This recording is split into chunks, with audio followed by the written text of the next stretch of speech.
Seltzer Kings. Podcasts. I found a kid who swings a golf club like a dream. I'd like to try to qualify him for the U.S. Amateurs. Coming to Apple TV Plus. What's your name? I'm not into older guys, but I'm flattered. A new comedy series, Stick. I don't want to go on this trip. Your mouth's saying one thing, but those eyes are saying something else. From the home of Ted Lasso. This is your shot at redemption? This is your mulligan? Owen Wilson. This game takes and it takes. The game's finally giving me something back. Stick. You know Arnold Palmer? Iced tea, lemonade, mix it. I'm missing a nap for this. Streaming June 4th on Apple TV Plus. Look, Gavin, all I'm saying is the cow thing kind of explains a lot about why you're the way you are. The following podcast contains... You used to be a kind, loving man, and now you're a foul-mouthed monster. explicit language.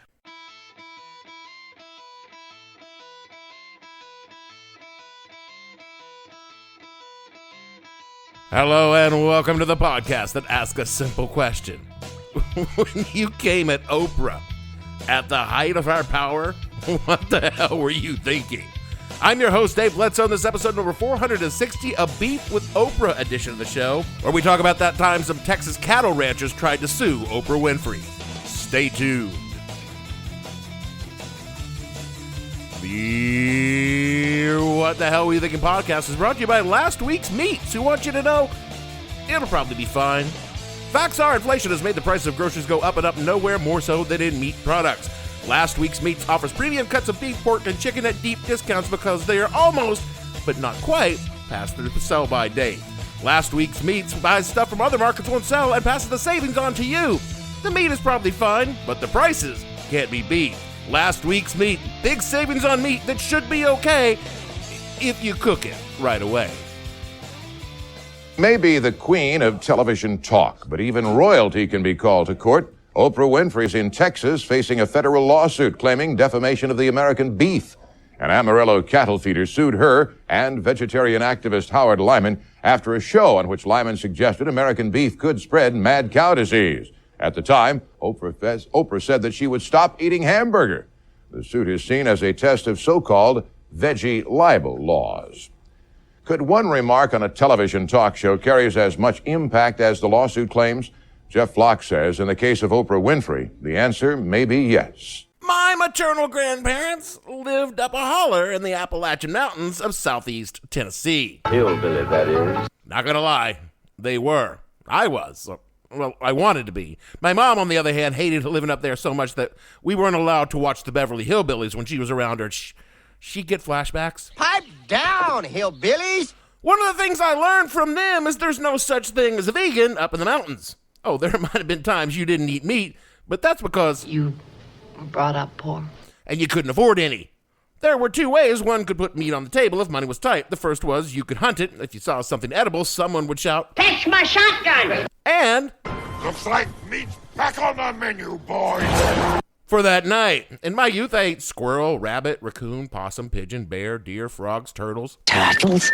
Oh yeah, turtles are tasty and easy to catch. It's not like they can outrun you. Well, I didn't have much to do with the first way of putting meat on the table. I did help with the second way, cooking one of the farm animals. My granny would say, run out and fetch me that gray speckled hen. She stopped laying and we're going to cook her for dinner. And off I'd go to the coop where I would take that chicken, stuff her in a sack, and bring her back to the kitchen. Now, there were a couple of ways we could do it, but my granny's preferred way was choking the chicken.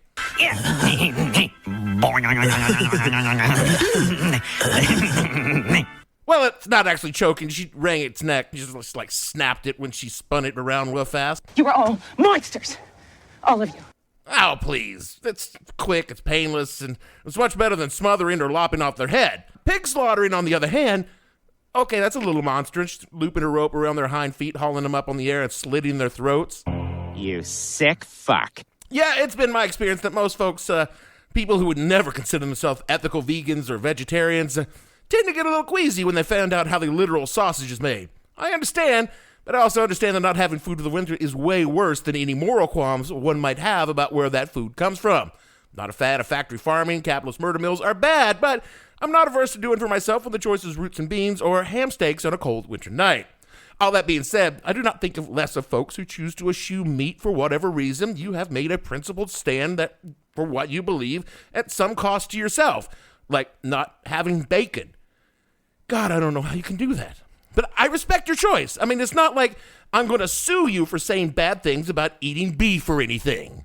Which brings me to this week's topic, that time in the 90s when a bunch of cattle ranchers sued Oprah Winfrey for talking shit about hamburgers. Pod friends, I'm not going to lie to you.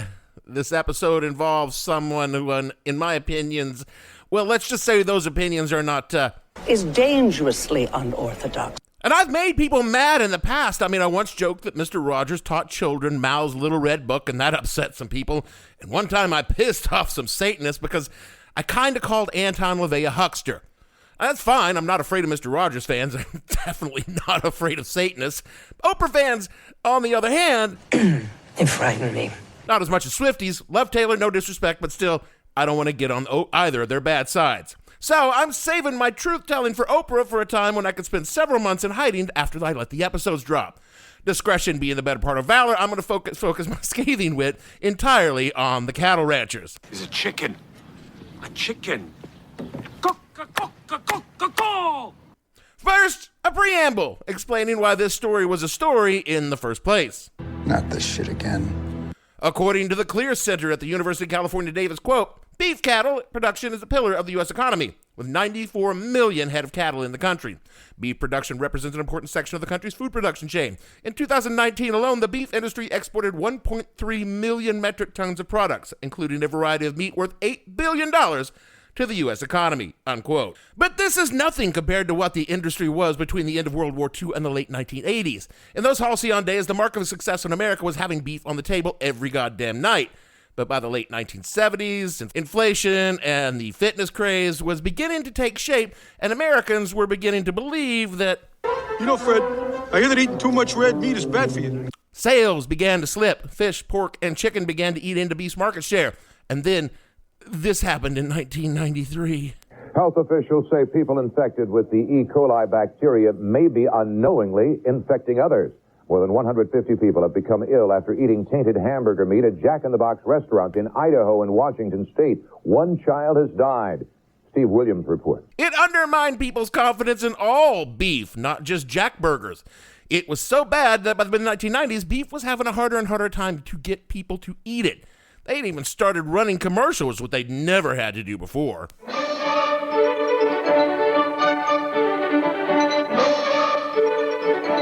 Tonight in Bay Point, Maine, it's beef bourguignon. In Malibu, it's sirloin kebabs. You'll find beef fajitas at the Four Fork Ranch. And Kung Pao beef in Chinatown.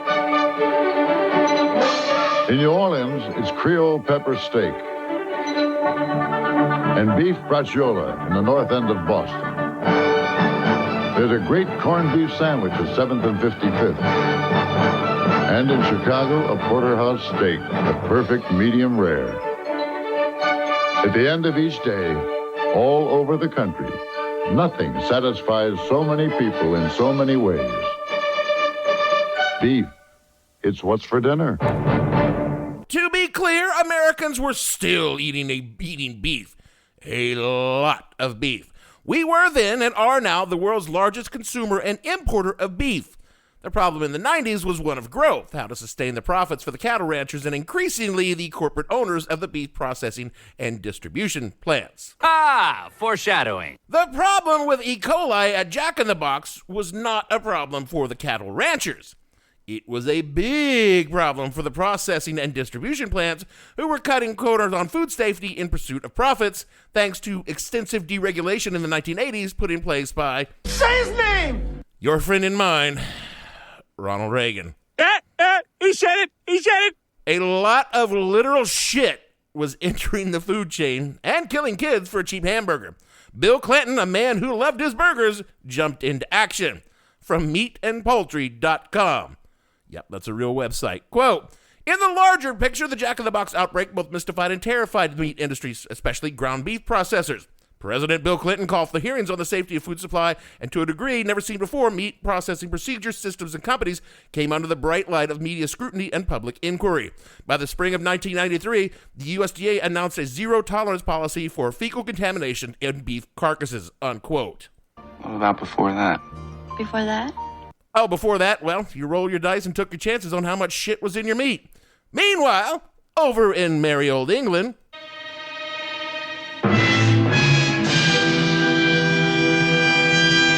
an entirely unrelated but far scarier story was just beginning to break into the world that would harm the cattle industry from the ground up, because unlike sloppy shit controls in the rendering plant, this problem began down on the farm. It was hard to trace, untreatable, and ultimately fatal, and also had a tangential association with cannibalism. That's when the cannibalism started.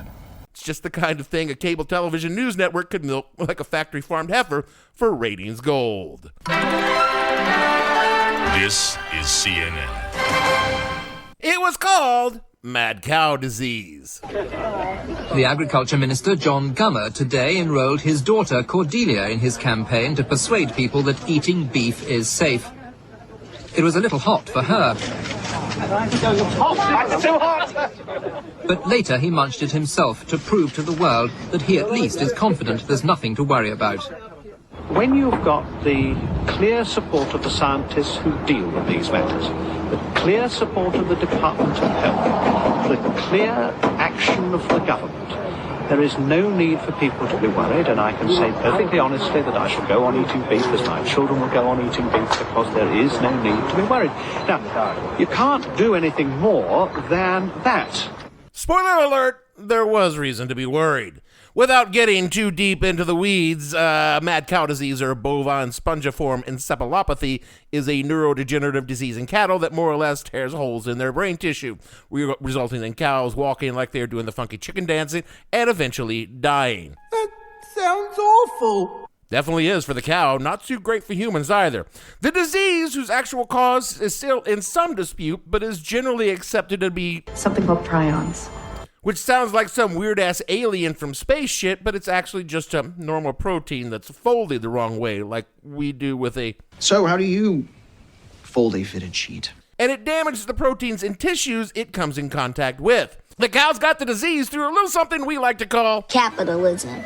When ranchers fed their cattle cheaper feed that was mixed with meat and bone meal from sheep and cows, despite the fact that cattle do not routinely eat meat and bones. Whoopsie. When it was discovered in 1986, it was bad for the cows, bad for the cattle breeders, and bad for the price of hamburgers in the UK. However, in 1994... Oh my God, shit got real, shit got real, shit got real! Because doctors in the UK began noticing a huge spike in the diagnosis of something called Creutzfeldt-Jakob disease, which is a human spongiform encephalopathy, or neurocognitive disorder due to prion disease. Which was very odd because the usual numbers of CJD in the UK were 0, and now they were like 4. It was also odd because the only way that most people thought that you could get CJD was from a tissue graft from an infected person, or... cannibalism? Yeah. And since CJD infections prior to 1994 were 0, none of the patients had gotten a tissue graft, and presumably none of them were snacking on the brains of their deceased ancestors. That probably meant almost definitely, for sure, absolutely, that it was coming from the cows. Keep in mind, I'm not a doctor, and I'm simplifying a lot. It is important to know that out of the hundreds of millions of people in the UK and the rest of the world exposed to Buffalo beef, exactly 178 people in the entire world in the 30 years since the disease was discovered actually caught CJD. Again, it's complicated because there are different forms of CJD. Like in 1987, some Kentucky hillbillies caught CJD from infected squirrel brains. You made that up. Sadly, I did not. But those cases that can be traced even indirectly to mad cow disease, again, just 178 people, and again, over 30 years. It's not really a huge problem.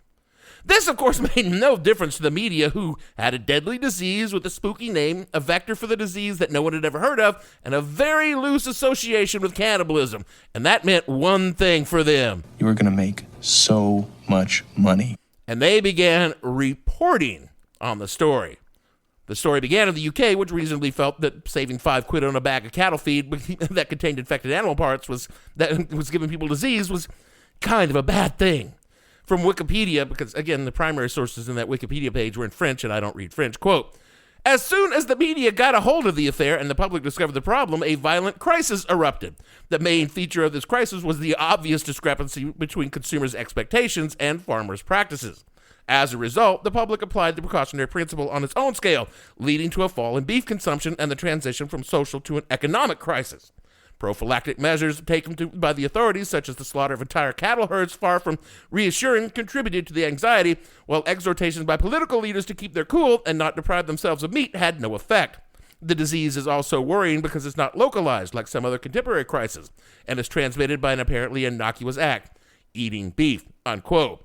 British beef has still not recovered from the economic impact of the mad cow crisis, though the Brits themselves still eat a lot of beef. They just import it from somewhere else, mostly us. Now I hear you asking. We're talking about Oprah, right? We're about to.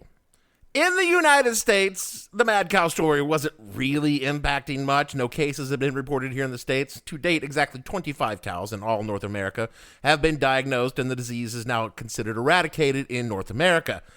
We banned feeding cattle meat and bone from any of the animals in the 80s after the first mad cow outbreaks in the UK, and no one was pretty much worried about catching a prion from their McDLT. Introducing McDonald's new lettuce and tomato hamburger, the McDLT. You get a hot side hot, you get a cool side cool. Your McDLT keeps the hot, keeps the cool. McDLT keeps the new McDLT. Cooking the best tasting lettuce and tomato hamburger ever. It's a good time for the great taste of McDonald's. New McDLT. Says a lot about McDonald's in the late 80s and early 90s when adding the two most common vegetables to a fucking hamburger, lettuce and tomato, was considered an extremely progressive and forward-thinking for them to do. And so it was until Oprah came along. Quoting now from a Texas Tribune article, quote, Winfrey's Texas beef began in April of 1996 when her talk show aired an episode on food safety. A segment included discussion of bovine spongiform encephalopathy, commonly known as mad cow disease, which had recently killed cattle in England. Howard Lyman, a vegetarian and animal rights activist, predicted on the show that his disease would eventually plague the U.S. beef industry. Winfrey declared that discussion has stopped me cold from eating another burger. I'm stopped, unquote. Howard Lyman? Not an objective source for Oprah. Shocking, I know, and probably something that she knew when she booked him. No, check that, she definitely knew. Lyman had been a cattle rancher who, after several health scares, had become a vegan and an animal rights activist. That can't be good.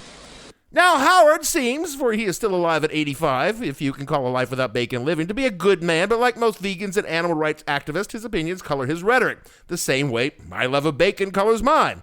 He wrote a book called Mad Cowboy, the plain truth from a cattle rancher who won't eat meat after he went to England to investigate the mad cow epidemic. But when he went on Oprah to say, without anything based on a little thing I like to call facts, that mad cow would make AIDS look like the common cold, in the peak of the AIDS hysteria, people noticed, and people started talking. Saw an Oprah a few weeks ago. Like I said earlier, the beef industry was in a bit of a slump, and having the most popular woman in America watched by millions of consumers of beef, primarily women who did the shopping that mad cow was worse than AIDS, and that Oprah was done with hamburger, posed a problem for the industry. Industry experts claimed Oprah's show had contributed to a 10% drop in beef sales. They claimed that. I'm not sure they entirely proved it, because Oprah was powerful, but I don't think she was that powerful, and beef was already having a lot of problems. What it did do was provide an opening for the beef industry to strike back. More from the Texas Tribune. Quote, members of the cattle industry were furious, as was one of their biggest cheerleaders, U.S. Energy Secretary Rick Perry, who was then the Texas Agriculture Commissioner. Within days, Perry wrote a letter to the Texas Attorney General Dan Morales urging the state to take legal action against Lyman under a Texas law that was less than a year old. Throughout the early 1990s, about a dozen states adopted veggie libel laws that made a person liable for making false statements about the safety of food. The Texas legislature had passed such a law in 1995. The economic livelihood of our beef producers is at stake, and I trust the agriculture can count the Attorney General's office to enforce the laws of the state of Texas. Members of the Texas cattle industry soon stepped in and filed a lawsuit against Winfrey and others alleging more than $10 million in damages, unquote. It seems excessive. Well, excess leads to success. The lawsuit was based on the false disparagement of Perishable Food Products Acts of 1995.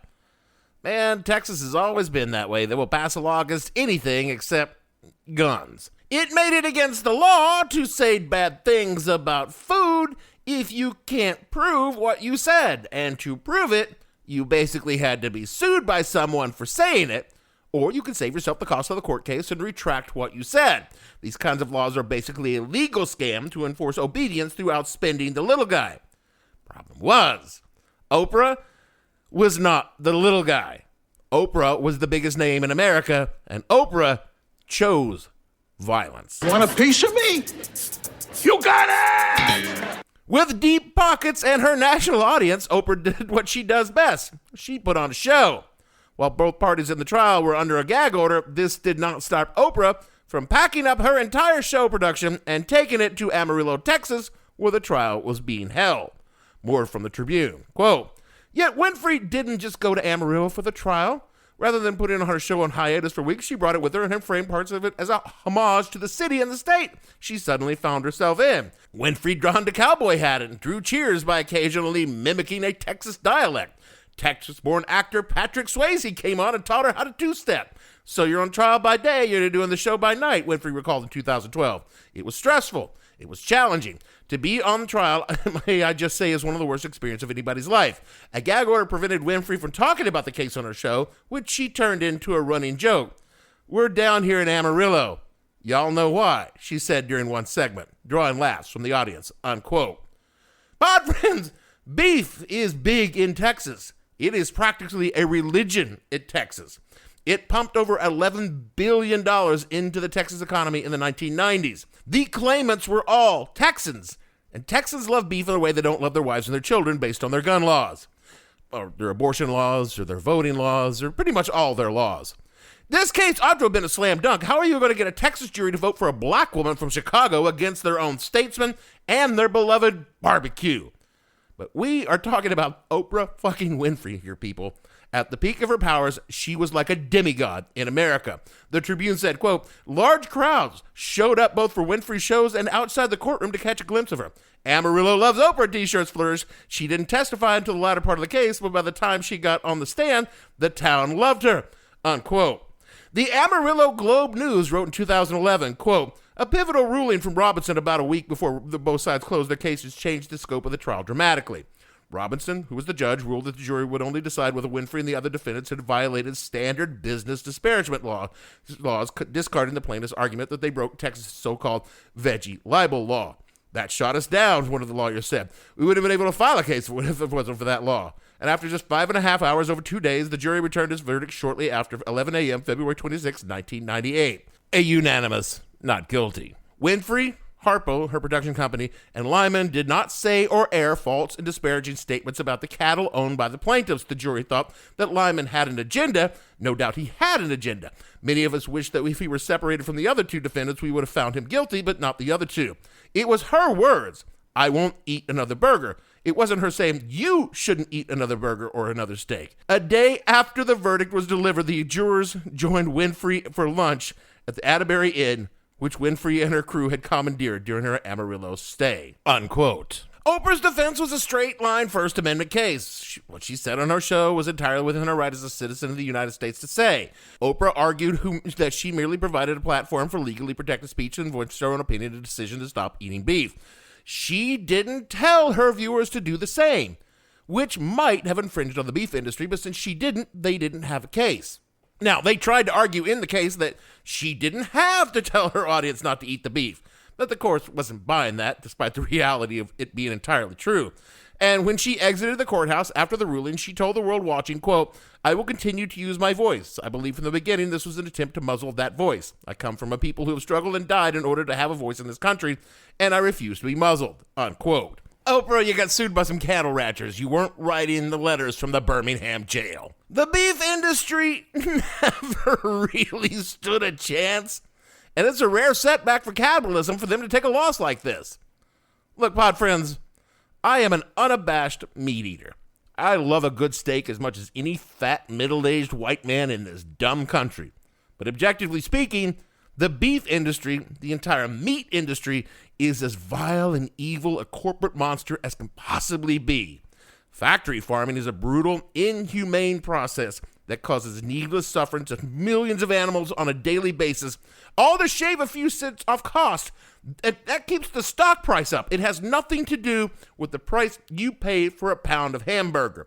The working conditions in the meat rendering plants are barely better for the humans processing the meat than it is for the animals that flow through them on the way to your table. These are jobs that are overwhelmingly done by poor working class people, most of whom are immigrants and many of whom are children. And hey, the GOP wants to make it easier for these plants to employ children in them. That's not counting the ones that are working there already illegally.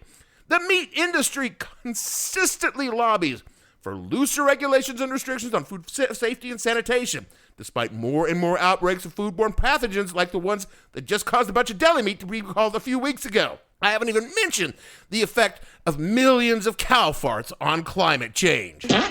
Despite the propaganda, the overwhelming number of cattle ranches are not some cowboy family on horseback twisting barbed wire on the prairie. They're a multi-million-dollar business that rely on public lands to graze their cattle for pennies on the dollar of what it would cost them to do it otherwise, all because of a bunch of archaic bullshit laws that stretch backwards to the western expansion when the land was stolen from the Native Americans in the first place. They are the bad guys in this story, and getting taken to the legal woodshed by Oprah is the minimum amount of karmic justice that they deserve. They deserve a whole lot more. But I wouldn't go so far as to say Oprah was right in this. She traded on sensationalism and biased parties to make a small story bigger for the purpose of ratings. Howard Lyman was way out of line with what he said about Mad Cow, and he could have said what I just said about the beef industry, but he didn't do that because he knew that people love their goddamn burgers. Oprah knew this too, and she knew that if she said she was swearing off burgers, people were going to stop eating burgers. Also, Oprah's back on the beef now. She kind of went vegetarian for a minute, but she couldn't resist of a nice piece of the border or a thick-ass pork chop, so little hypocrisy there. See, it was all a ratings ploy. And what's more than that? What's the worst part of this fucking story that I have not mentioned up until now because, again, it's a dangerous thing for me to say. This case brought Dr. fucking Phil into the fucking national spotlight because she hired this asshat as a jury consultant on the case and liked him so much, she gave him his own show. This gave the world the first of Oprah's hucksters, and there would be so many more. But if I talked about that, Oprah fans would come for me, and the network has already said they're not paying for any security. This episode is brought to you by Temptations Cat Treats. Your cat will come running for the perfectly irresistible Temptations Creamy Puree and Temptations Lickable Spoon Cat Treats. The best time to feed lickable cat treats to your cat is anytime. Feed by hand for a playful moment, in a bowl for a creamy treat, or as a topper to make mealtime fun. Visit TemptationsTreats.com to learn more. Whatever the occasion, effortless elegance is right this way. Because Hilton brings you new ways to stay courtesy of the Nomad London. And it doesn't stop at award-winning dining in a space draped in velvet and illuminated by vintage chandeliers. No, this day goes beyond with unparalleled personalized service and attentive hospitality. Oh, and did we mention the Nomad London can be booked using your Hilton Honors points at Hilton.com? Hilton, for the stay. That is it for the show this week. If I have offended any Oprah fans out there, I sincerely apologize. Beg you not to come at me. You should direct your anger at producer Gavin, who is contractually obligated to defend me from people I've offended. Gavin isn't very robust, and we don't pay him health insurance, so please, be gentle. Speaking of being gentle, rate and review the show wherever you get your pods. A gentle review will make other people believe listening to the show is a good idea. If you'd like to kick us $1 for our McDLTs, hit us up at patreon.com/whatthehellpodcast. Do all the things Jeremy tells you to do in the closing credits, otherwise his hot side will get cold, and his cold side will get hot. And so for me, Dave, at night I have these wonderful dreams of some kind of sensuous treat. Bledsoe, producer. A big warm bun and a huge hunk of meat. file. Gavin and all the fictional cheeseburger fans on the show, we want to say yes, goddamn right, cheeseburgers are paradise. And we will see you all next week.